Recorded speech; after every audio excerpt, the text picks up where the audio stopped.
Hello everyone, welcome to Trending Exam Way to Success. Myself Komal. As you know, हम आपके साथ लाए हैं समसामयिकी घटना चक्र की सीरीज और इस सीरीज में हम पॉलिटी को chapter wise previous year questions के थ्रू कवर करेंगे।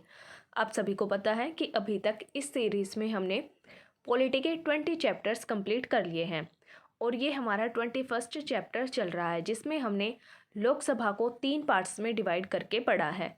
अब हम संसद के दूसरे भाग जिसे आप राज्यसभा कहते हैं, संसद का ऊपरी सदन राज्यसभा के बारे में हम इसमें पढ़ेंगे। तो चलिए स्टार्ट करते हैं आज का हमारा वीडियो जिसमें हम संसद में राज्यसभा के बारे में पढ़ेंगे। आप सभी को पता है कि संसद 3 भागों से मिलकर बनती है जिसमें पहला लोकसभा, दूसरा राज्यसभा और तीसरा राष्ट्रपति इसके भाग होते हैं। आज हम इस वीडियो में संसद के राज्यसभा के बारे में पढ़ेंगे। संसद के उच्च सदन को जो संसद का उच्च सदन होता है अपर हाउस उसे राज्यसभा कहते हैं और अपर हाउस के लिए जो सदस्यों की संख्या निर्धारित की गई है वो 250 होती है यानी कि 250 और इसमें से 238 जो सदस्य होते हैं वह राज्यों से और यूनियन टेरिटरीज से निर्वाचित किए जाते हैं, जबकि जो 12 सदस्य होते हैं उन्हें राष्ट्रपति नॉमिनेट करते हैं। और जिन 12 सदस्यों को राष्ट्रपति के द्वारा नॉमिनेट किया जाता है उनके अंदर कुछ स्पेशलिटीज़ होनी चाहिए, जैसे कि साहित्य में, विज्ञान में, कला में, समाज सेवा में, या इनके अंदर इन सब से रिलेटेड कुछ विशेष ज्ञान होना चाहिए या फिर इन्हें इन सब का कुछ व्यवहारिक अनुभव होना चाहिए, एक व्यवहारिक एक्सपीरियंस होना चाहिए। राज्यसभा में 238 जो सदस्य होते हैं वह राज्य और यूनियन टेरिटरीज से लिए जाते हैं और 12 सदस्य नॉमिनेट किए जाते हैं। इन सबको मिलाकर राज्यसभा की जो कुल सदस्य संख्या बनती है वो 245 बनती है, जबकि जो 5 बचे हुए सदस्य होते हैं उन्हें POK के लिए, पाक ऑक्यूपाइड कश्मीर के लिए रखा गया है, वो सीट्स POK के लिए है। राज्यसभा में जो सदस्यों के लिए न्यूनतम आयु रखी गई है वह 30 वर्ष की होती है। अगर आप 30 वर्ष के हैं तो आप राज्यसभा के लिए नॉमिनेट हो सकते हैं या फिर इलेक्ट हो सकते हैं। और राज्यसभा को कभी भी भंग नहीं किया जाता है, जैसे लोकसभा को 5 साल पूरा होने पर या फिर जब लोकसभा अपना बहुमत खो देती है तो उसे भंग कर दिया जाता है। लेकिन जो राज्यसभा होती है वह परमानेंट हाउस होता है, उसे कभी भी भंग नहीं किया जाता है। राज्यसभा का कभी भी विघटन नहीं होता है, बल्कि राज्यसभा के जो सदस्य होते हैं उन्हें हर 2 साल के अंदर 1/3 सदस्यों को रिटायर किया जाता है। इसमें रिटायर किया जाता है, राज्यसभा का विघटन नहीं होता है। हर 2 साल में 1/3 सदस्य को रिटायर किया जाता है। आपने लोकसभा के टेन्योर के बारे में पढ़ा था कि लोकसभा का टेन्योर 5 साल का होता है, लेकिन जो राज्यसभा होती है अपर हाउस, इसका टेन्योर 6 साल का होता है। ये सभी राज्यसभा के बारे में कुछ फैक्चुअल इन्फॉर्मेशंस थी। बाकी की जो भी इन्फॉर्मेशंस हैं, जितनी भी बातें हैं राज्यसभा के बारे में, उन्हें हम इन क्वेश्चंस के थ्रू कवर करेंगे। तो चलिए स्टार्ट करते हैं। आज के हमारे इस वीडियो का फर्स्ट क्वेश्चन है, राज्यसभा की निश्चित सदस्य संख्या क्या होती है? राज्यसभा के लिए जो सदस्य संख्या निर्धारित की गई है वह कितनी है? Option a 220, option b 230, option c 210 और ऑप्शन डी 250। तो यहाँ पर आपका ऑप्शन डी करेक्ट है। 250 राज्यसभा के सदस्यों की संख्या निर्धारित की गई है, जिसमें से 238 जो सदस्य होते हैं वो स्टेट्स और यूनियन टेरिटरीज से आते हैं और जो 12 सदस्य होते हैं उन्हें नॉमिनेट किया जाता है राष्ट्रपति के द्वारा। तो चलिए आगे इसके एक्सप्लेनेशन देखते हैं। राज्यसभा की निश्चित जो अधिकतम संख्या है वो 250 है, जिसमें राज्यों और संघीय क्षेत्रों यानी कि यूनियन टेरिटरीज से 238 राज्यों से 238 से अधिक संख्या नहीं होनी चाहिए सदस्य चुने जाते हैं। और राष्ट्रपति के द्वारा जिन लोगों में साहित्य, विज्ञान, कला और समाज सेवा के क्षेत्र में जो इन्हें कुछ एक्सपीरियंस होता है उन्हें मनोनीत किया जाता है। वर्तमान में राज्यसभा में कुल 245 सदस्य हैं, जिनमें से 225 सदस्य राज्यों की विधानसभाओं से हैं और जो 8 सदस्य हैं वह यूनियन टेरिटरीज से हैं, जिनमें से 3 सदस्य दिल्ली के, 1 सदस्य पुडुचेरी का और 4 सदस्य जम्मू और कश्मीर से हैं। इनके सदस्य को राज्यसभा के जो सदस्य होते हैं इनका निर्वाचन एकल संक्रमणीय मत पद्धति से किया जाता है, जबकि जो 12 सदस्य होते हैं वह राष्ट्रपति के द्वारा नॉमिनेट किए जाते हैं।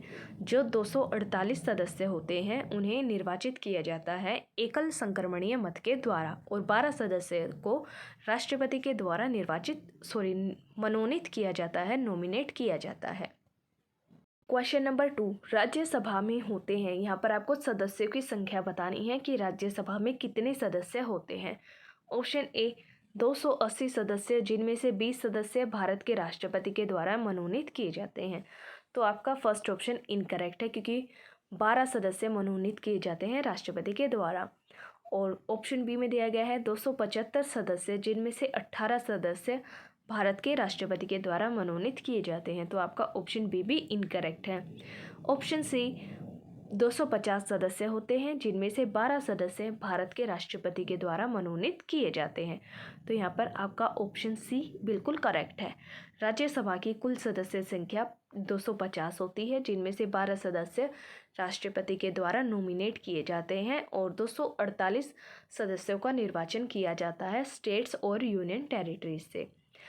ऑप्शन डी में दिया गया है कि 252 सदस्य, जिनमें से 12 सदस्य भारत के राष्ट्रपति द्वारा मनोनीत किए जाते हैं। आपका ऑप्शन बी भी इनकरेक्ट है। इस क्वेश्चन का आंसर है ऑप्शन सी। ऑप्शन सी आपका राइट आंसर है। आगे इसके एक्सप्लेनेशन देखेंगे।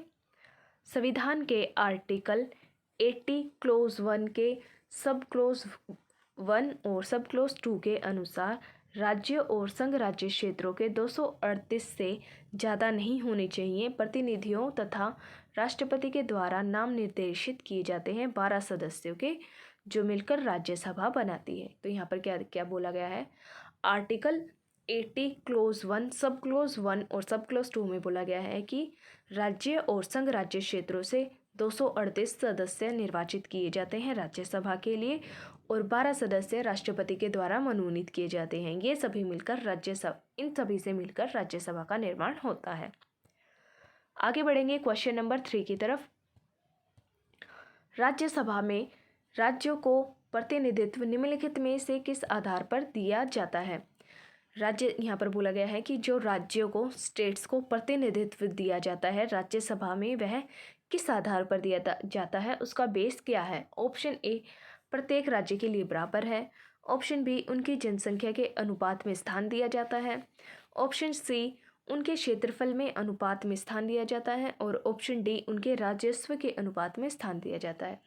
तो यहाँ पर आपका ऑप्शन बी करेक्ट है, उनकी जनसंख्या के अनुपात में स्थान दिया जाता है।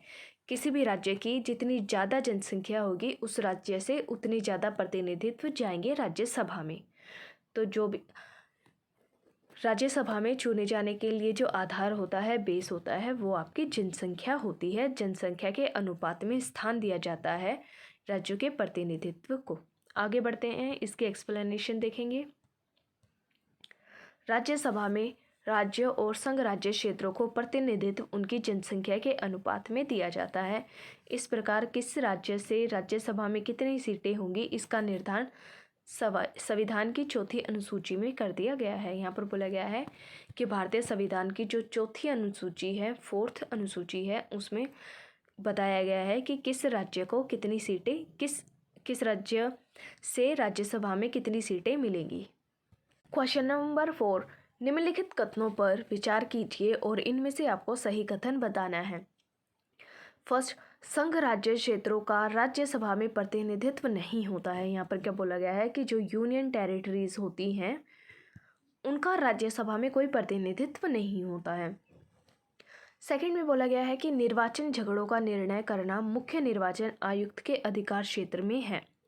जो भी निर्वाचन से रिलेटेड कुछ भी झगड़ा हो जाता है तो उस झगड़ों का निर्णय करना मुख्य निर्वाचन आयुक्त के अधिकार क्षेत्र में होता है।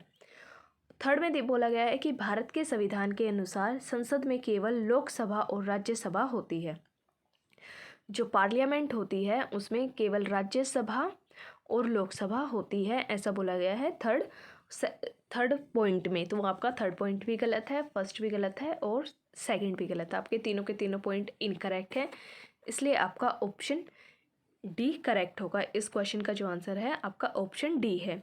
इसमें बोला गया है कि यूनियन टेरिटरीज़ की कोई भी प्रतिनिधित्व नहीं होता है राज्यसभा में। ये इनकरेक्ट है, क्योंकि राज्यों को और संघ राज्य क्षेत्रों को प्रतिनिधित्व दिया जाता है राज्यसभा में। और जो इनके इलेक्शन से रिलेटेड जो भी झगड़े होते हैं उनका निर्णय मुख्य निर्वाचन आयुक्त नहीं करती है। और थर्ड में जो बोला गया है कि संसद में केवल लोकसभा और राज्यसभा होती है, ये भी इनकरेक्ट है, क्योंकि जो आपकी पार्लियामेंट होती है उसमें फर्स्ट नंबर पर लोकसभा, सेकंड पर राज्यसभा और थर्ड पर आते हैं आपके प्रेसिडेंट। तो ये थर्ड आपका भी गलत है। तो इसके एक्सप्लेनेशन देखेंगे। संघ राज्य क्षेत्रों का राज्यसभा में प्रतिनिधित्व होता है। दिल्ली के लिए जो सीटें मिली हैं राज्यसभा में दिल्ली को, वो 3 सीटें हैं, पुडुचेरी की 1 और जम्मू और कश्मीर के लिए 4 सीटें हैं राज्यसभा के अंदर। निर्वाचन संबंधी जो भी झगड़े होते हैं उनका निर्णय न्यायपालिका में किया जाता है, कोर्ट्स में होता है। संविधान के आर्टिकल 79 में बोला गया है कि संसद के 3 अंग है, संसद के 3 पार्ट है, जिसमें राष्ट्रपति, लोकसभा और राज्यसभा तीनों है।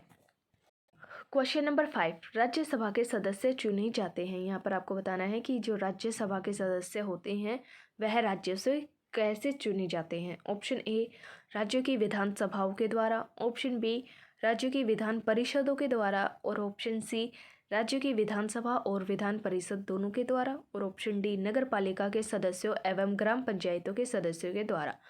तो यहाँ पर आपका ऑप्शन ए करेक्ट है। राज्यसभा में जो सदस्य चुनकर जाते हैं वह राज्यों की विधानसभाओं के द्वारा चुने जाते हैं। इसका मतलब ये हुआ कि जो राज्यसभा के इलेक्शन होते हैं वो इनडायरेक्ट होते हैं, डायरेक्ट नहीं होते, इनडायरेक्ट होते हैं राज्यसभा के इलेक्शन। जो सभी राज्यों की विधानसभाएं होती हैं वह विधानसभाएं राज्यसभा के लिए सदस्य चुनकर भेजती हैं। आगे इसके एक्सप्लेनेशन देखेंगे। आर्टिकल 80 क्लोज 4 के अनुसार राज्यसभा के सदस्य राज्य विधानसभाओं के द्वारा निर्वाचित होते हैं। निर्वाचित सदस्य द्वारा आनुपातिक प्रतिनिधित्व पद्धति के आधार पर एकल संक्रमणीय मत के द्वारा चुने जाते हैं। तो यहाँ पर क्या बोला गया है, आर्टिकल 80 क्लोज 4 में राज्यसभा के सदस्य जो होते हैं वह राज्य विधानसभाओं के जो निर्वाचित सदस्य होते हैं, जो इलेक्ट होकर जाते हैं, उनके द्वारा आनुपातिक प्रतिनिधित्व पद्धति के आधार पर एकल संक्रमणीय मत के द्वारा चुने जाते हैं राज्यसभा के सदस्य। क्वेश्चन नंबर 6, निम्नलिखित में से राज्यसभा के विषय में कौन सा कथन सही है। 4 कथन दिए गए हैं और आपको बताना है कि राज्यसभा के बारे में इनमें से कौन सा सही है। फर्स्ट, यह भंग नहीं की जा सकती है। तो आपका जो फर्स्ट पॉइंट है वो बिल्कुल सही है, राज्यसभा भंग नहीं की जाती है, बल्कि इनके जो मेंबर्स होते हैं उन्हें हर 2 साल में 1/3 मेंबर्स को रिटायर किया जाता है। सेकंड, बोला गया है कि इसका कार्यकाल 5 वर्ष का होता है। तो आपका सेकंड जो पॉइंट है वो इनकरेक्ट है, क्योंकि 5 साल का नहीं होता, 6 साल का होता है। थर्ड में बोला गया है कि प्रत्येक 2 वर्ष के बाद, 2 साल के बाद इसके 1/3 सदस्यों का कार्यकाल समाप्त हो जाता है। तो आपका थर्ड पॉइंट भी बिल्कुल करेक्ट है। जो 1/3 मेंबर्स होते हैं, 1/3 मेंबर्स होते हैं राज्यसभा के, हर 2 साल के बाद उन्हें रिटायर कर दिया जाता है, तो उनका टेन्योर खत्म हो जाता है। फोर्थ बोला गया है कि इसके सदस्य 25 वर्ष से कम आयु के नहीं होने चाहिए। तो आपका फोर्थ पॉइंट जो है वो भी इनकरेक्ट है, क्योंकि राज्यसभा के लिए जो मिनिमम एज निर्धारित की गई है वो 30 है। अगर आपको राज्यसभा का सदस्य चुना जाना है तो आपकी एज कम से कम 30 होनी चाहिए। तो यहाँ पर आपका ऑप्शन सी करेक्ट है, जिसमें फर्स्ट और थर्ड स्टेटमेंट आपकी सही है और सेकंड और फोर्थ आपकी गलत है। आगे बढ़ेंगे इसके एक्सप्लेनेशन देखेंगे। राज्यसभा एक स्थायी सदन है, यानी कि एक परमानेंट हाउस है। इसका विघटन नहीं होता है, इसे भंग नहीं किया जा सकता है। इसके सदस्यों का कार्यकाल 6 साल का होता है और हर 2 साल के बाद इसके 1/3 सदस्यों का कार्यकाल समाप्त हो जाता है, उन्हें रिटायर कर दिया जाता है और इसके सदस्यों की संख्या कम से कम 30 वर्ष की होनी चाहिए। आगे बढ़ेंगे क्वेश्चन नंबर 7 की तरफ। ये आपका एसर्शन और रीज़न का क्वेश्चन दिया गया है, तो चलिए देखते हैं इसमें क्या बोला है। एसर्शन में बोला है कि राज्यसभा का विघटन नहीं होता है। तो आपका जो एसर्शन है वो बिल्कुल सही है, राज्यसभा का विघटन नहीं होता है। और इसका रीज़न दिया गया है कि उसके यथासंभव 1/3 सदस्य हर दूसरे वर्ष सेवानिवृत्त हो जाते हैं, यानी कि रिटायर हो जाते हैं। राज्यसभा के जो 1/3 मेंबर्स होते हैं हर 2 साल के बाद वे रिटायर हो जाते हैं। तो यहाँ पर आपका असर्शन और रीज़न दोनों बिल्कुल सही हैं, इसलिए आपका ऑप्शन ए करेक्ट है, जिसमें असर्शन और रीज़न सही है और जो रीज़न है वह असर्शन की सही व्याख्या भी करता है। राज्यसभा के सदस्यों का कार्यकाल कितने वर्ष का होता है? यहाँ पर आपको बताना है कि राज्यसभा का जो सदस्यों का कार्यकाल होता है, टेन्योर होता है, वो कितने साल का होता है। ऑप्शन ए 3 साल का, ऑप्शन बी 5 साल का, ऑप्शन सी 6 साल का और ऑप्शन डी 2 साल का। यहाँ पर आपका ऑप्शन सी करेक्ट है, 6 साल का कार्यकाल होता है राज्यसभा के सदस्यों का। इसके एक्सप्लेनेशन देखेंगे। आर्टिकल 83 क्लोज 1 में राज्यसभा का विघटन नहीं होगा। आर्टिकल 83 क्लोज 1 में बोला गया है कि राज्यसभा का विघटन नहीं होगा क्योंकि वो एक परमानेंट हाउस होता है। राज्यसभा के सदस्यों का जो टेन्योर होता है वो 6 साल का होता है। इसके यथासंभव निकटतम 1/3 जो सदस्य होते हैं उन्हें हर 2 साल की समाप्ति पर सेवानिवृत्त हो जाते हैं। राज्यसभा के जो 1/3 मेंबर्स होते हैं हर 2 साल बाद वह रिटायर हो जाते हैं। आगे देखेंगे क्वेश्चन नंबर 9। राज्यसभा के संदर्भ में निम्नलिखित में से कौन सा कथन सही है? आपको बताना है कि कौन सा कथन सही है राज्यसभा के बारे में। ऑप्शन ए, इसके 1/3 सदस्य प्रति 2 वर्ष में अवकाश प्राप्त करते हैं। अवकाश मतलब रिटायर हो जाते हैं। तो आपका ऑप्शन ए बिल्कुल करेक्ट है। बी में बोला गया है कि इसके आधे सदस्य प्रति 2 वर्ष अवकाश प्राप्त करते हैं। आपका गलत है बी। ऑप्शन सी, इसके आधे सदस्य प्रति 3 वर्ष में अवकाश प्राप्त करते हैं। तो आपकी थर्ड श्रेणी में भी गलत है। और ऑप्शन डी में दिया गया है कि इसके 1/3 सदस्य प्रति 3 वर्ष में अवकाश प्राप्त करते हैं। तो आपका जो फोर्थ ऑप्शन है वो भी इनकरेक्ट है। यहाँ पर आपका ऑप्शन ए बिल्कुल सही है। राज्यसभा के 1/3 सदस्य हर 2 साल में रिटायर हो जाते हैं। आगे बढ़ेंगे क्वेश्चन नंबर 10 की तरफ। राज्यसभा के सदस्य चुने जाते हैं। हर एक राज्य से और यूनियन टेरिटरी से जो राज्यसभा के सदस्य चुने जाते हैं तो वह कितने साल के लिए चुने जाते हैं आपको बताना है उनका टेन्योर। ऑप्शन ए 4 वर्ष के लिए, ऑप्शन बी 5 वर्ष के लिए, ऑप्शन सी 10 वर्ष के लिए और ऑप्शन डी आजीवन लाइफ टाइम। तो यहाँ पर आपका ऑप्शन सी बिल्कुल करेक्ट है, 6 साल के लिए। 6 साल के लिए राज्यसभा के सदस्य को चुना जाता है। राज्यसभा के सदस्यों का जो टेन्योर होता है वो 6 साल का होता है। आगे बढ़ेंगे क्वेश्चन नंबर 11 की तरफ।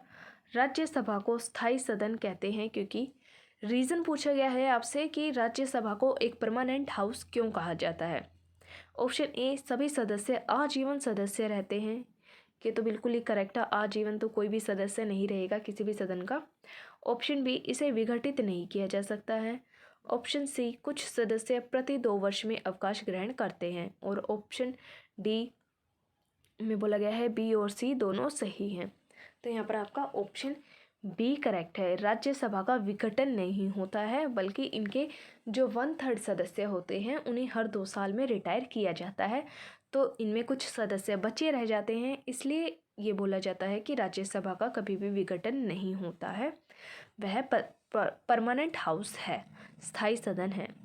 तो यहाँ पर आपका ऑप्शन बी करेक्ट है। Question number 12। हमारे संविधान के अनुसार राज्यसभा का कार्यकाल, आपसे पूछा गया है कि संविधान के अनुसार राज्यसभा का टेन्योर कितना होता है, कार्यकाल कितना होता है। ऑप्शन ए, 2 वर्ष में एक बार समाप्त हो जाता है। ऑप्शन बी, प्रत्येक 5 वर्ष में समाप्त हो जाता है। और ऑप्शन सी, प्रत्येक 6 वर्ष में समाप्त होता है। और ऑप्शन डी, समाप्त होने का विषय नहीं है। तो आपका ऑप्शन डी बिल्कुल करेक्ट है। राज्यसभा के बारे में, राज्यसभा के कार्यकाल के बारे में, यानी कि जो समाप्त होने का विषय है, ये बात संविधान में कहीं भी नहीं की गई है क्योंकि राज्यसभा एक परमानेंट हाउस है। वह कभी समाप्त नहीं होता बल्कि उसके 1/3 सदस्य को हर 2 साल में रिटायर किया जाता है और कुछ सदस्य उनके बने रहते हैं। तो इसलिए उसका विघटन नहीं होता है, वह समाप्त नहीं होता है। आगे बढ़ेंगे क्वेश्चन नंबर 13 की तरफ। राज्यसभा को भंग करने का अधिकार किसे है? तो ये भी आप सबको पता है कि जब राज्यसभा भंग ही नहीं होती है तो उसे भंग करने का अधिकार किसे होगा, किसी को भी नहीं होता। ऑप्शन ए राष्ट्रपति, ऑप्शन बी उपराष्ट्रपति, ऑप्शन सी सर्वोच्च न्यायालय और ऑप्शन डी इनमें से कोई भी नहीं। आप सभी को पता है कि जो राज्यसभा होती है वो परमानेंट हाउस होता है, उसे किसी को भी भंग करने का अधिकार नहीं होता है। तो यहाँ पर आपके सभी के सभी ऑप्शन इनकरेक्ट है। आपका ऑप्शन डी सही है कि उपयुक्त में से कोई भी नहीं। आगे बढ़ेंगे क्वेश्चन नंबर 14 की तरफ। राज्यसभा से संबंधित निम्नलिखित कथनों में से कौन सा कथन सही है? कि 4 ऑप्शंस हैं और आपको बताना है कि राज्यसभा के बारे में इनमें से कौन सा करेक्ट है। ऑप्शन ए राज्यसभा का विघटन नहीं होता है, तो यहाँ पर आपको आपका आंसर मिल गया फर्स्ट ऑप्शन में ही। ऑप्शन ए आपका बिल्कुल करेक्ट है, राज्यसभा का विघटन नहीं होता है। ऑप्शन बी, इसके सदस्य राज्यों में प्रादेशिक निर्वाचन क्षेत्रों से प्रत्यक्ष निर्वाचन के द्वारा चुने जाते हैं। और ऑप्शन सी, राज्यसभा यथाशीघ्र अपने किसी सदस्य को अपना सभापति चुनती है। ऑप्शन डी, भारत के महान्यायवादी को राज्यसभा में बोलने का अधिकार नहीं है। तो यहाँ पर आपका सारे के सारे ये तीनों ऑप्शन आपके इनकरेक्ट है। आपका ऑप्शन ए करेक्ट है। तो क्वेश्चन नंबर 14 का जो आंसर है ऑप्शन ए है। आगे इसके एक्सप्लेनेशन देखेंगे। राज्यसभा स्थायी सदन है, परमानेंट हाउस है, इसका विघटन नहीं होता है। इसके सदस्यों का जो टेन्योर होता है वो 6 साल का होता है और 1/3 सदस्यों को हर 2 साल में रिटायर किया 1/3 सदस्यों का निर्वाचन प्रत्येक 2 साल वर्ष पर होता है। तो यहाँ पर इसका मतलब यही हुआ कि जो 1/3 पर्सन्स रिटायर होते हैं उन्हीं वैसे ही 1/3 सदस्यों का नए सदस्यों का इसमें निर्वाचन होता है। साथ ही उपराष्ट्रपति राज्यसभा के पदेन सभापति होते हैं। जो उपराष्ट्रपति होते हैं वह राज्यसभा के पदेन सभापति होते हैं और महान्यायवादी को संसद के दोनों सदनों में बोलने का अधिकार होता है। जो भारत के महान्यायवादी होते हैं उन्हें पार्लियामेंट के दोनों हाउस, अपर हाउस और लोअर हाउस दोनों में बोलने का अधिकार होता है। क्वेश्चन नंबर 15, राज्यसभा कैसे भंग होती है? यहाँ पर पूछा गया है कि कैसे भंग होती है राज्यसभा। तो आप सभी को पता है राज्यसभा तो भंग होती ही नहीं है। तो चलिए इसके ऑप्शंस देखते हैं। सभापति का कार्यकाल पूरा होने पर, राष्ट्रपति 5 वर्ष के बाद भंग कर देते हैं। ऑप्शन सी, लोकसभा के साथ स्वतः भंग हो जाती है, अपने आप ही भंग हो जाती है लोकसभा के साथ। और ऑप्शन डी, इनमें से कोई नहीं। तो यहाँ पर आपका ऑप्शन डी बिल्कुल करेक्ट है। यहाँ पर आपका ऑप्शन डी करेक्ट है, उपयुक्त में से कोई भी नहीं, क्योंकि जो राज्यसभा होती है वह परमानेंट हाउस होता है, उसका विघटन नहीं होता है। आगे बढ़ते हैं क्वेश्चन नंबर 16 की तरफ। राज्यसभा किसके द्वारा भंग की जा सकती है? ये भी आपसे सेम क्वेश्चन पूछा गया है कि राज्यसभा को किसके द्वारा भंग किया जा सकता है। तो यहाँ पर भी आपके तीनों ऑप्शन इनकरेक्ट है, ना राष्ट्रपति के द्वारा, ना प्रधानमंत्री के द्वारा और ना ही मंत्रिपरिषद के द्वारा। राज्यसभा किसी के द्वारा भी भंग नहीं की जा सकती है, इसलिए आपका ऑप्शन डी करेक्ट है, उपयुक्त में से किसी के द्वारा भी नहीं। आगे देखेंगे क्वेश्चन नंबर 17। राष्ट्रपति द्वारा राज्यसभा में कितने सदस्य मनोनीत किए जाते हैं? आप सभी को पता है राज्यसभा की जो कुल सदस्य संख्या होती है वो 250 होती है, जिसमें से 5 आपके जो सदस्य होते हैं वो पीओके के लिए रिजर्व्ड हैं और जो अभी प्रेजेंट राज्यसभा के सदस्य की संख्या है वो 245 है, जिनमें से 238 जो सदस्य हैं वो स्टेट्स और यूनियन टेरिटरीज से निर्वाचित होते हैं और जो 12 सदस्य होते हैं, तो यहाँ पर जो आपका ऑप्शन सी है वो करेक्ट है। जो 12 सदस्य होते हैं वह राष्ट्रपति के द्वारा मनोनीत किए जाते हैं राज्यसभा में। तो यहाँ पर आपका ऑप्शन बी करेक्ट है, 12 सदस्य। आर्टिकल 80 क्लोज 1 सब क्लोज ए और आर्टिकल 80 सब क्लोज 3 में राष्ट्रपति के द्वारा राज्यसभा में 12 सदस्य मनोनीत किए जाते हैं, नॉमिनेट किए जाते हैं, जिनके अंदर कुछ स्पेशलिटीज़ होनी चाहिए, साहित्य के बारे में, विज्ञान के बारे में, कला के बारे में, और वह समाज सेवक होने चाहिए। इन सभी क्षेत्रों में उनके पास विशेष ज्ञान होना चाहिए या फिर कुछ एक्सपीरियंस होना चाहिए, व्यवहारिक एक्सपीरियंस होना चाहिए। क्वेश्चन नंबर 18 देखेंगे। राष्ट्रपति मनोनीत कर सकता है, ये क्वेश्चन आपसे राज्यसभा के बारे में है कि राष्ट्रपति राज्यसभा में कितने सदस्यों को मनोनीत कर सकते हैं, नॉमिनेट कर सकते हैं। ऑप्शन ए 10 सदस्य, ऑप्शन बी 2 सदस्य, और ऑप्शन सी में दिया गया है 15 सदस्य और ऑप्शन डी में दिया गया है 12 सदस्य। तो यहाँ पर आपका ऑप्शन डी बिल्कुल करेक्ट है। जो राष्ट्रपति होते हैं वह राज्यसभा से 12 सदस्यों को मनोनीत कर सकते हैं, नॉमिनेट कर सकते हैं 12 सदस्यों को। आगे भी देखेंगे क्वेश्चन नंबर 19। राज्यसभा के सदस्य बनने हेतु अर्हताओं के संदर्भ में निम्नलिखित अभिकथनों पर विचार कीजिए तथा उसके नीचे दिए गए कोड से सही उत्तर चुनिए। यहाँ पर आपको बताना है कि अगर आपको राज्यसभा का सदस्य बनना है तो उसके लिए कौन सी एलिजिबिलिटी आपके अंदर होनी चाहिए, कौन सी योग्यता आपके अंदर होनी चाहिए। फर्स्ट स्टेटमेंट दिया गया है उम्र कम से कम 30 वर्ष की होनी चाहिए, तो आपकी फर्स्ट स्टेटमेंट बिल्कुल सही है। सेकंड में बोला है कि जहां से अभ्यर्थी को निर्वाचित किया जाना है उस राज्य की मतदाता सूची में मतदाता के रूप में पंजीकृत होना चाहिए।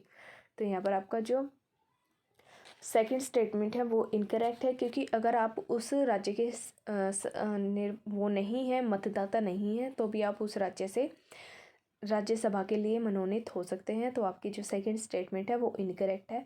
और थर्ड में बोला है कि राज्य के अंतर्गत लाभ का पद धारित नहीं होना चाहिए, आप उस स्टेट के अंदर किसी लाभ के पद पर नहीं होने चाहिए। तो आपकी थर्ड स्टेटमेंट बिल्कुल करेक्ट है, इसलिए यहाँ पर आपका ऑप्शन बी करेक्ट है। फर्स्ट और थर्ड स्टेटमेंट आपकी सही है, सेकंड गलत है, क्योंकि ये एलिजिबिलिटी इसमें नहीं है कि अगर आप किसी पर्टिकुलर स्टेट से उसके राज्यसभा के लिए निर्वाचित होते हैं तो आपका उसका उसी स्टेट का मतदाता होना अनिवार्य नहीं होता है।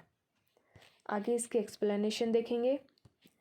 दिए गए अभिकथनों में अभिकथन 2 गलत है, यानी कि जो सेकंड स्टेटमेंट है वो गलत है। राज्यसभा के लिए लोक प्रतिनिधित्व अधिनियम 1951 यथा संशोधित के अनुसार व्यक्ति का नाम किसी भी संसदीय निर्वाचन क्षेत्र से मतदाता के रूप में पंजीकृत होना चाहिए। यहाँ पर आपको बोला है कि अब जो भारत देश है उसके अंदर किसी भी राज्य के निर्वाचन क्षेत्र में मतदाता सूची के अंदर आपका नाम होना चाहिए। ये जरूरी नहीं है कि आप जिस राज्य से चुने जाने हैं उसी राज्य में आपका नाम हो। 6 अप्रैल 2003 से यह आवश्यक था कि प्रत्याशी का नाम जिस राज्य की मतदाता सूची में हो वहीं से राज्यसभा का चुनाव लड़ा जा सकता है। यहाँ पर क्या बोला गया है कि 2003 से पहले ऐसा था कि आप जिस राज्य से राज्यसभा के लिए निर्वाचित होने हो उसी राज्य का आपको मतदाता होना जरूरी है, लेकिन अब ये जो क्राइटेरिया है इसे रिमूव कर दिया गया है। परंतु 2003 के संशोधन अधिनियम के द्वारा, यानी कि 2003 में एक अमेंडमेंट हुआ था, उसके द्वारा इसमें कुछ चेंजेस लाए गए। अब उसी राज्य के मतदाता सूची में नाम होना आवश्यक नहीं है। Question number 20। राज्यसभा के चुनाव के लिए अपेक्षित न्यूनतम आयु कितनी है? अगर आपको राज्यसभा के लिए चुनाव लड़ना है, निर्वाचित होना है, तो आपके लिए मिनिमम एज क्या होनी चाहिए? ऑप्शन ए 25 वर्ष, ऑप्शन बी 30 वर्ष, ऑप्शन सी 32 वर्ष और ऑप्शन डी 35 वर्ष। तो यहाँ पर आपका ऑप्शन बी बिल्कुल करेक्ट है। राज्यसभा के लिए जो न्यूनतम आयु निर्धारित की गई है वो 30 वर्ष की गई है। भारत की संसद राष्ट्रपति और दोनों सदनों जो राज्यसभा और लोकसभा है से मिलकर बनती है। निचले सदन को लोकसभा कहते हैं और उच्च सदन को राज्यसभा कहते हैं। राज्यसभा के जो निर्वाचन के लिए न्यूनतम आयु है वह 30 वर्ष है। न्यूनतम आयु आपकी 30 वर्ष है। आगे देखेंगे क्वेश्चन नंबर 21। क्वेश्चन नंबर 21 में बोला गया है कि प्रथम अभिनेत्री जो राज्यसभा के लिए नामांकित की गई थी, आपको बताना है कि कौन सी ऐसी पहली अभिनेत्री थी जो राज्यसभा के लिए नॉमिनेट हुई थी।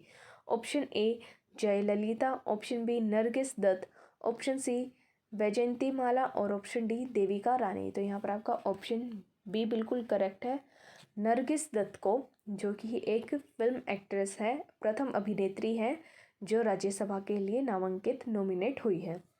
भारत की प्रथम अभिनेत्री जिन्हें राज्यसभा के लिए नॉमिनेट किया गया वह है नरगिस दत्त और इनका कार्यकाल 3 अप्रैल 1980 से 3 मई 1981 तक रहा।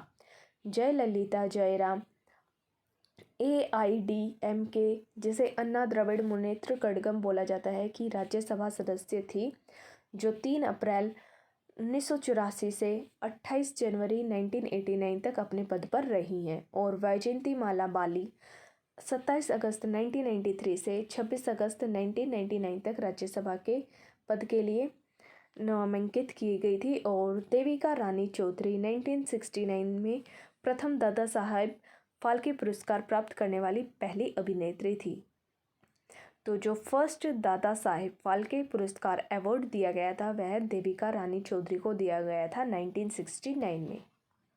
क्वेश्चन नंबर 22, निम्नलिखित में से कौन सा एक कथन राज्य सूची के विषय के संबंध में विधि बनाने की संसद की शक्ति के बारे में सही नहीं है। इसमें ये पूछा गया है, आप सभी को पता है कि भारतीय संविधान में कुछ सब्जेक्ट्स हैं जिन्हें डिवाइड किया गया है 3 कैटेगरी में।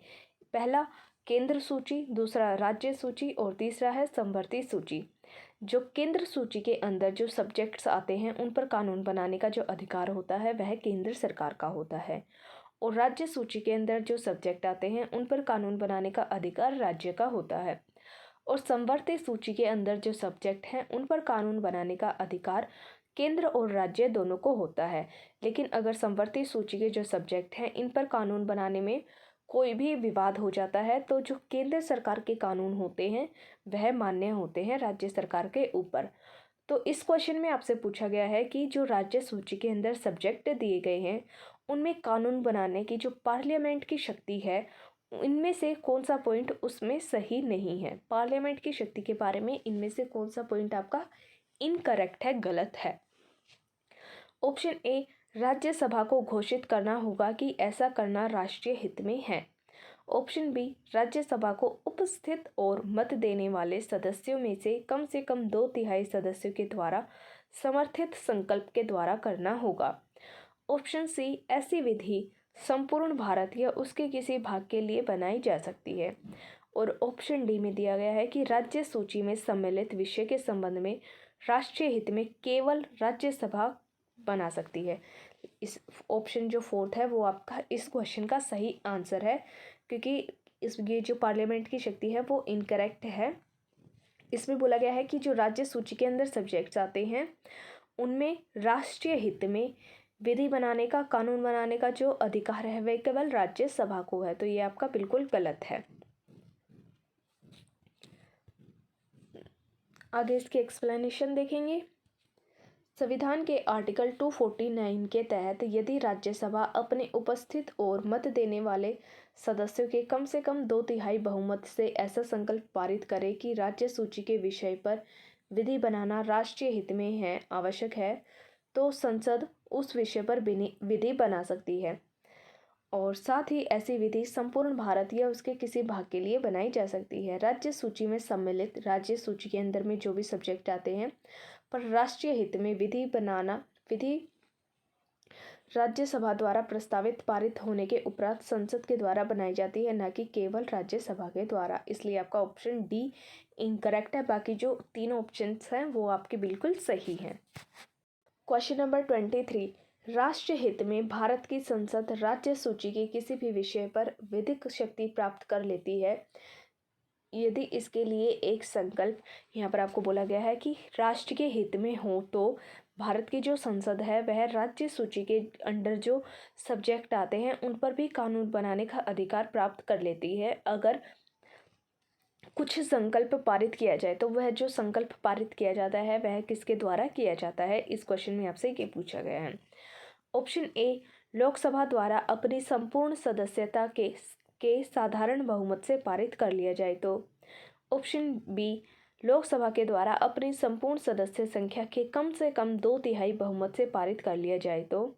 और ऑप्शन सी, राज्यसभा के द्वारा अपनी संपूर्ण सदस्यता के साधारण बहुमत से पारित कर लिया जाए। ऑप्शन डी, राज्यसभा के द्वारा अपने उपस्थित एवं मत देने वाले सदस्यों के कम से कम 2/3 बहुमत से पारित कर लिया जाए तो।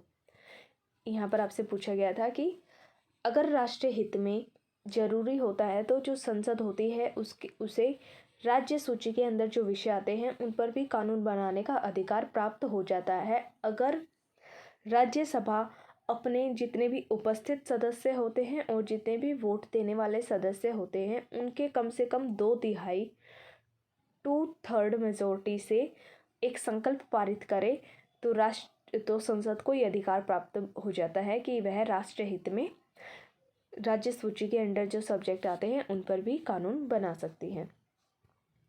आगे देखेंगे क्वेश्चन नंबर 24। भारतीय संविधान का कौन सा अनुच्छेद संसद को राज्य सूची के विषय पर कानून बनाने के लिए शक्ति प्रदान करता है? यहाँ पर आपसे पूछा गया है कि भारतीय संविधान का कौन सा ऐसा आर्टिकल है जिसके अंडर में संसद को, पार्लियामेंट को ये राइट है कि वह राज्य सूची के अंडर में जो भी सब्जेक्ट्स आते हैं उन पर कानून बना सकती है। Option a article 115, option b article 117, option c article 240 और ऑप्शन डी आर्टिकल 249। तो यहाँ पर आपका ऑप्शन डी बिल्कुल करेक्ट है। आर्टिकल 249 पार्लियामेंट को ये राइट देता है कि राज्य सूची के अंडर में जो भी सब्जेक्ट्स आते हैं, अगर कोई कानून ऐसा जो राष्ट्रीय हित में ज़रूरी है तो पार्लियामेंट उस सब्जेक्ट पर कानून बना सकती है। Question number 25। निम्नलिखित कथनों पर विचार कीजिए। यहाँ पर आपको 3 कथन दिए गए हैं और इनमें से आपको सही कथन बताना है राज्यसभा के बारे में। फर्स्ट, राज्यसभा में धन विधेयक को या तो अस्वीकार करने या संशोधित करने की कोई शक्ति नहीं होती है। यहाँ पर क्या बोला गया है कि राज्यसभा में अगर धन विधेयक लाया जाता है तो उसे अस्वीकार करना और संशोधित करने का अधिकार राज्यसभा को नहीं होता है। सेकंड में बोला गया है कि राज्यसभा अनुदानों की मांगों पर मतदान नहीं कर सकती है। सरकार से जो अनुदान मांगे जाते हैं उन अनुदानों की मांग पर जो मतदान होता है, वोटिंग होती है, तो राज्यसभा वो वोटिंग नहीं कर सकती। और थर्ड में बोला गया है कि राज्यसभा में वार्षिक वित्तीय विवरण पर चर्चा नहीं होती है। वार्षिक वित्तीय विवरण यानी कि जो बजट होता है, राज्यसभा में बजट पर कोई भी चर्चा नहीं होती है, बातचीत नहीं होती है। तो यहाँ पर आपका ऑप्शन डी बिल्कुल डी करेक्ट है, जिसमें दिया गया है कि फर्स्ट, सेकंड और थर्ड बिल्कुल सही है। जो धन विधेयक होता है, राज्यसभा ना तो उसे अस्वीकार कर सकती है और ना ही उसे संशोधित करने के लिए कह सकती है। वो जैसा है उसे वैसा का वैसा ही उसे स्वीकार करना होता है, स्वीकार करके पारित करना होता है। और सेकंड में बोला गया है कि जो अनुदान होते हैं, अनुदानों की मांगों पर राज्यसभा मतदान नहीं कर सकती है और जो बजट होता है उस पर भी चर्चा नहीं कर सकती है आपकी राज्यसभा। तो यहाँ पर आपके तीनों स्टेटमेंट बिल्कुल सही हैं। आगे इसके एक्सप्लेनेशन देखेंगे। आर्टिकल 109 धन विधेयक केवल लोकसभा में प्रस्तुत किया जाता है। जो धन विधेयक होता है वो केवल लोकसभा में लाया जाता है, राज्यसभा में नहीं लाया जाता। लोकसभा के द्वारा धन विधेयक पारित किए जाने के बाद में राज्यसभा में उसकी सिफारिश के लिए पूछा जाता है, जिसे राज्यसभा को 14 दिन के अंदर अपनी सिफारिश से सहित लोकसभा को वो लौटा देना होता है। इसमें क्या बोला गया है कि जो धन विधेयक होता है वह लोकसभा के अंदर प्रस्तुत किया जाता है और जब लोकसभा उसे पारित करके राज्यसभा के पास भेजती है तो राज्यसभा को 14 दिन के अंदर उसके ऊपर अपनी सिफारिश देनी होती है और पारित करने के बाद लोकसभा को लौटाना होता है।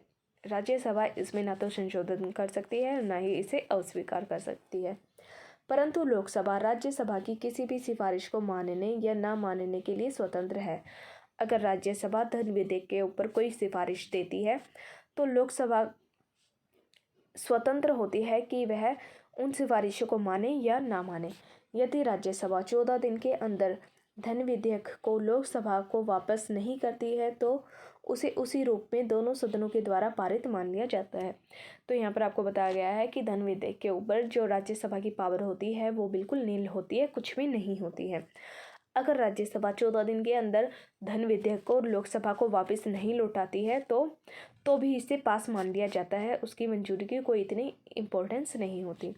अतः राज्यसभा को धन विधेयक में संशोधन या अस्वीकार करने का अधिकार नहीं होता है, कोई भी शक्ति नहीं होती है। आर्टिकल 113 क्लोज 2 में अनुदान मांगे लोकसभा में रखी जाती हैं। जो अनुदान की मांगे होती हैं वह लोकसभा में रखी जाती हैं, उसे ही उस पर मतदान करने का अधिकार होता है। लोकसभा के अंदर ही अनुदान की मांगे की जाती हैं और लोकसभा को ये राइट होता है कि वह उस पर वोटिंग करे। और आर्टिकल 112 में बोला गया है कि वार्षिक वित्तीय विवरण जो कि आपका बजट होता है, राष्ट्रपति के द्वारा प्रत्येक वित्तीय वर्ष के संबंध में दोनों सदनों के समक्ष प्रस्तुत भारत सरकार की प्राप्तियों और व्यय का विवरण होता है, जिस पर दोनों सदनों में साधारण चर्चा होती है। तो यहाँ पर क्या बोला गया है आर्टिकल 112 में कि वार्षिक वित्तीय विवरण होता है, जिसे आप बजट कहते हैं। उसमें जितनी भी हमारी प्राप्तियाँ होती हैं और जितने भी हमारे व्यय होते हैं, एक्सपेंडिचर होते हैं, उन सब का विवरण होता है और इसके ऊपर चर्चा की जाती है। दोनों सदनों में साधारण चर्चा की जाती है। क्वेश्चन नंबर 26, ये भी आपका एसर्शन और रीज़न का क्वेश्चन दिया गया है। एसर्शन में देखते हैं क्या है।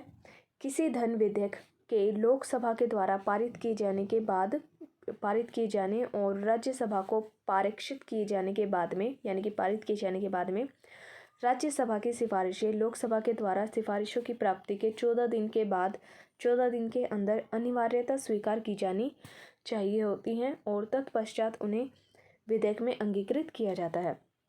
यहाँ पर क्या बोला गया है कि जो धन विधेयक होता है पहले वह लोकसभा में पारित होता है और उसके बाद राज्यसभा में, और जो राज्यसभा सिफारिशें देती है उन्हें 14 दिन के अंदर स्वीकार किया जाना होता है और उसके बाद उस विधेयक को, यानी कि धन विधेयक को अंगीकृत किया जाता है। तो आपका जो असर्शन है वो बिल्कुल गलत है, क्योंकि धन विधेयक के ऊपर राज्यसभा की कोई भी पावर नहीं होती है। और रीज़न में क्या दिया गया है कि धन विधेयक राज्यसभा में पेश नहीं किया जा सकता। तो आपका जो रीज़न है वो बिल्कुल सही है। धन विधेयक को राज्यसभा में पेश नहीं किया जाता बल्कि लोकसभा में पेश किया जाता है। तो यहाँ पर आपका एसर्शन गलत है, तो आपका ऑप्शन डी करेक्ट है। ऑप्शन डी करेक्ट है, जिसमें दिया गया है कि एसर्शन गलत है और रीज़न सही है। आगे देखेंगे क्वेश्चन नंबर 27। राज्यसभा किसी धन विधेयक में सारभूत संशोधन करती है तो तत्पश्चात क्या होगा। यहाँ पर क्या बोला गया है कि अगर राज्यसभा किसी धन विधेयक में कोई संशोधन करती है तो उसके बाद में क्या होता है। ऑप्शन ए, लोकसभा राज्यसभा की अनुशंसाओं को स्वीकार करे या अस्वीकार करे इस विधेयक पर आगे कार्रवाई कर सकती है। ऑप्शन बी, लोकसभा विधेयक पर आगे कोई विचार नहीं कर सकती। ऑप्शन सी, लोकसभा विधेयक को पुनः विचार के लिए राज्यसभा को लौटा सकती है। और ऑप्शन डी, राष्ट्रपति विधेयक को पारित करने के लिए संयुक्त बैठक बुलाते हैं, आहूत करते हैं। तो यहाँ पर आपका ऑप्शन ए करेक्ट है। अभी मैंने आपको बताया था कि जो धन विधेयक होता है उसके ऊपर राज्यसभा की कोई भी पावर नहीं होती है। अगर राज्यसभा धन विधेयक के अंदर कोई संशोधन करती है तो लोकसभा इस चीज़ से बिल्कुल स्वतंत्र होती है कि वह राज्यसभा की उन रिकमेंडेशंस को स्वीकार करे या फिर अस्वीकार करे और इस विधेयक पर वह अपनी आगे कार्यवाही करती है। तो यहाँ पर आपका ऑप्शन ए बिल्कुल करेक्ट है। आगे इसके एक्सप्लेनेशन देखेंगे। आर्टिकल 109 क्लोज 2 में लोकसभा राज्यसभा की अनुशंसाओं को, रिकमेंडेशंस को स्वीकार भी कर सकती है और स्वीकार करेगी या उनमें सभी या किन्हीं को अस्वीकार करेगी। मतलब जो जितनी भी रिकमेंडेशंस दी गई हैं या तो सभी को स्वीकार कर सकती है या किसी को भी स्वीकार नहीं कर सकती या फिर कुछ को स्वीकार कर सकती है, क्योंकि धन विधेयक के बारे में लोकसभा को विशेष प्राधिकार संविधान के द्वारा प्रदत्त किए गए हैं। लोकसभा जो होती है उसे धन विधेयक के ऊपर कुछ स्पेशल राइट्स दिए जाते हैं आपके कॉन्स्टिट्यूशन के द्वारा, लेकिन राज्यसभा को कोई भी राइट नहीं दिए गए हैं। क्वेश्चन नंबर 28, निम्न में से कौन सी शक्तियां लोकसभा को राज्यसभा की तुलना में अनन्य रूप से प्राप्त है। यहाँ पर आपको बताना है ऐसी कौन सी शक्तियां हैं जो लोकसभा को प्राप्त है राज्यसभा की तुलना में। फर्स्ट, धन वित्त विधेयक। जो धन विधेयक होता है केवल लोकसभा में प्रस्तुत किया जाता है। तो आपका जो फर्स्ट स्टेटमेंट है वो बिल्कुल सही है। जो धन विधेयक होता है वो सिर्फ और सिर्फ लोकसभा में पेश किया जाता है, राज्यसभा में नहीं किया जाता। सेकंड में बोला गया है कि धन विधेयक के निरस्तीकरण अथवा संशोधन के संबंध में, आपका ये स्टेटमेंट भी बिल्कुल सही है। जो धन विधेयक होता है उसे निरस्तीकरण करना या संशोधन करना, इन सब के ऊपर जो राइट होता है वो लोकसभा को होता है, राज्यसभा को नहीं होता। तो आपके सेकंड स्टेटमेंट भी बिल्कुल सही है। थर्ड में बोला है कि मंत्रिपरिषद के उत्तरदायित्व के संबंध में, तो यहाँ पर आपका थर्ड स्टेटमेंट भी बिल्कुल सही है। मंत्रिपरिषद के उत्तरदायित्व के संबंध में जो भी शक्तियाँ प्राप्त हैं वह लोकसभा को प्राप्त है, राज्यसभा को नहीं है। और फोर्थ, अखिल भारतीय सेवा आयोग के सृजन के संबंध में, तो यहाँ पर आपकी फोर्थ स्टेटमेंट जो है वो बिल्कुल गलत है, क्योंकि जो अखिल भारतीय सेवाएं होती हैं ऑल इंडियन सर्विसेज होती हैं, जैसे IAS हुई, IPS हुई, इन सभी सेवाओं के लिए जो इन ऐसी भी किसी भी नई सेवा का सृजन किया जाना है तो उससे रिलेटेड जो विधेयक होता है या प्रस्ताव होता है वो केवल राज्यसभा के अंदर लाया जाता है, लोकसभा में नहीं लाया जाता। तो यहाँ पर आपकी फोर्थ स्टेटमेंट इनकरेक्ट है, इसलिए आपका ऑप्शन बी करेक्ट है। फर्स्ट, सेकंड और third statement Lok Sabha, first, second और थर्ड में जो शक्तियाँ दी गई हैं वो लोकसभा को प्राप्त है, राज्यसभा को नहीं है। लेकिन जो फोर्थ स्टेटमेंट है वो शक्ति राज्यसभा को है। इसके एक्सप्लेनेशन देखेंगे। धन विधेयक के प्रस्तुतिकरण और इसके निरस्तीकरण और संशोधन के संबंध में आर्टिकल 109 में और मंत्रिपरिषद के उत्तरदायित्व के संबंध में आर्टिकल 75 क्लोज 3 और लोकसभा को राज्यसभा की तुलना में अनन्य रूप से शक्तियाँ प्राप्त हैं। जबकि जो अखिल भारतीय सेवाओं के सृजन जो कि आर्टिकल 312 में दिया गया है के संबंध में जो शक्तियाँ हैं वह राज्यसभा को प्राप्त हैं। क्वेश्चन नंबर 29, निम्नलिखित विशेष अधिकारों में से कौन से भारत के संविधान के द्वारा राज्यसभा को प्रदत्त किए जाते हैं। यहाँ पर आपको 4 ऑप्शन दिए गए हैं और इनमें से बताना है कि कौन सा ऐसा स्पेशल राइट है जो संविधान के द्वारा राज्यसभा को दिया गया है। ऑप्शन ए, राज्य का वर्तमान राज्य क्षेत्र परिवर्तित करना और राज्य का नाम परिवर्तित करना। जो स्टेट्स होते हैं, राज्य होते हैं, उनके क्षेत्रफल में परिवर्तन करना और राज्य के नाम में परिवर्तन करना। ऑप्शन बी, संसद को राज्य सूची के नियम बनाने और संसद को राज्य सूची में नियम बनाने और एक अथवा एकाधिक यानी कि एक से अधिक अखिल भारतीय सेवाओं का सृजन करने के लिए सशक्त बनाने के लिए एक प्रस्ताव पारित करना। ऑप्शन सी, राष्ट्रपति की निर्वाचन प्रक्रिया में संशोधन करना और राष्ट्रपति की सेवानिवृत्ति के बाद में उनकी पेंशन निर्धारित करना। ऑप्शन डी, चुनाव आयोग के क्रियाकलापों का निर्धारण करना और चुनाव आयुक्तों की संख्या निर्धारित करना। तो यहाँ पर जो आपका ऑप्शन बी है वो बिल्कुल करेक्ट है, राज्यसभा की स्पेशल पावर के बारे में। संविधान ने राज्यसभा को ये स्पेशल राइट दिया है कि वह संसद को राज्य सूची में नियम बनाने और जो एक या एक से अधिक ऑल इंडियन सर्विसेज होती हैं उनका सृजन करने का जो अधिकार होता है वो राज्यसभा को होता है। आगे इसके एक्सप्लेनेशन देखते हैं। आर्टिकल 249 में राज्यसभा यदि अपने उपस्थित और मत देने वाले सदस्यों के 2/3 बहुमत से राज्य सूची के किसी विषय पर कानून बनाने के लिए प्रस्ताव